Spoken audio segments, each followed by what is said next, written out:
স্ত্রী দুজন একই সাথে ঘরে ফিরল।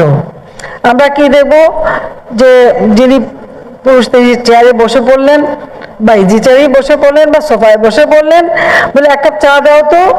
আর যিনি মেয়ে অফিসার তিনি ঘরে যেয়ে আগে পাশের ঘরে ঢুকলেন, চা বানানো, বাচ্চাদের খাওয়ানো, বাচ্চাদের গোসল করানো, বাচ্চাদের দেখা, সব কিছু ব্যবস্থা করা।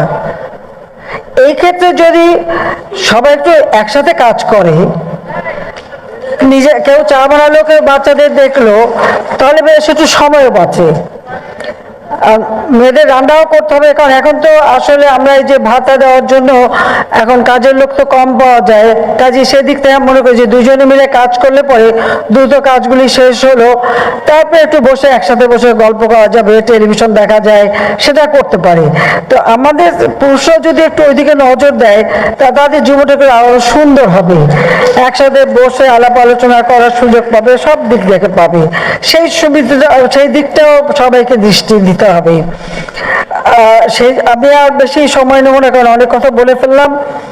আমি এইটুকুই বলবো যে নারী দিবসে আমাদের নারীরা কখনো পিছিয়ে থাকবে না, সেটাই আমার প্রত্যাশা।